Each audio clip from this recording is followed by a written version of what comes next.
between the white lines. Hi, I'm Chris St John and I'm from Long Island, New York. I think my first song, I was 7 years old. I wrote a song called My Dream Girl, and it wasn't much of a song, but it was a start. And then I started writing seriously in my mid-teens.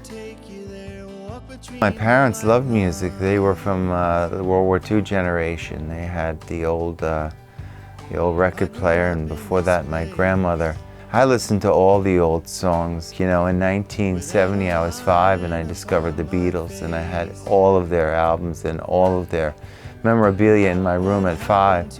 And at 15 in 1980, I discovered the Grateful Dead. And in between, you know, I got a chance to listen to artists like Jackson Browne and James Taylor and Cat Stevens and others, Fleetwood Mac and other great, the Eagles, other great artists in between those years. And then after 1980, I started to go back and listen to old country songs from Patsy Cline and Hank Williams and Johnny Cash and my parents' music, the Platters and Nat King Cole and others. There's just so much great music. I didn't get serious about making this journey, this musical journey, until I had gone on a cattle roundup out in Wyoming. We had 5 of us punching 650 cattle down Bighorn Mountain for 7 days and 6 nights. I wrote a song called I Need a Horse, and I had it produced, and I loved the way it came out, so I said, you know, let me take all these old songs that I've written, and I wrote a few new ones while I produced the album. It was very successful, beyond my wildest dreams. It was climbing up and it still is climbing up the indie charts as high as number 3. I guess it was my time. I was ready to try to take this leap and live my dreams. Recording in Nashville is a whole different experience. The first album that I wrote was produced in LA and in New York, and it had a lot of moving parts, people coming and going. Here in Nashville, we had assembled a group of very, very talented musicians, and you know, everybody fed off of each other. Everyone's in the same room. It's like, you know, you're creating something from a demo and watching it come to life right in front of your eyes, and you're directing, you know, the sort of the approach that you want people to take, but you're giving them the freedom to hear and play what they're hearing in their own ears. And that's a balance that you strike, but I must tell you that out of the 12 songs that we've cut for this album, I would say 9 of those songs on the first take, that was the final take musically. If I had a platform and it was a musical success in terms of charity work, I think I'd like to bring to attention the way that some people live around the world. We take a lot for granted here in the United States, and there's an awful lot of people complaining, but they really don't understand what they have to complain about if they've traveled and seen the extreme poverty and dictatorships in other parts of the world.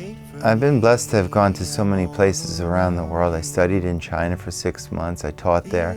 We've been blessed to have been able to travel as a family. I mean, my son has been to Egypt and Turkey and Bali and Thailand and India and many other places.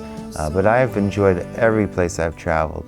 And I've found that some of the places that are the poorest is when I feel closest to God. When I was in India, and you see the poverty, but the joy in the people, it really, it gives you, if you're paying attention, it gives you a sense of gratitude. Walk with me by the I started a charity about 8 years ago with a physician friend of mine, and we provide health care and learning opportunities for the extreme poor. We've been to Zambia 5 times, providing medical care, buying the students uniforms so they can go to school, providing a town with a cistern and a water irrigation and drinking water. We've given out plenty of clothing and performed hundreds and hundreds of cataract surgeries. We treated thousands of patients for dental problems, mostly children. My son went on one of the charity missions to El Salvador, and we were visiting orphanages and schools and helping the kids. And it was just me and my son in our group, and it was a great experience for the two of us. I really wanted to make sure that he gets to see this side of the world, and he grows up with a heart that he wants to share his life with other people. And he has. He's really grown into that kind of a young man. We had a great time. I mean, we went to churches and gave out baskets of food to people, and he was there in the trenches, you know, giving these baskets of food out, and he loved it.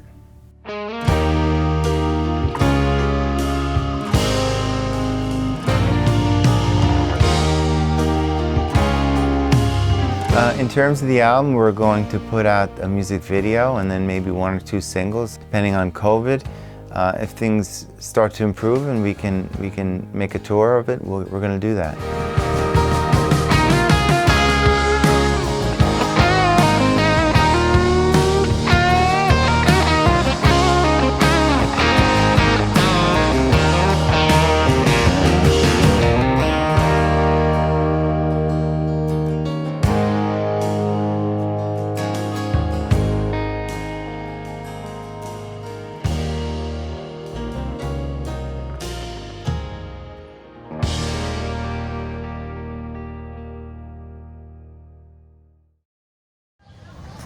You having a good day?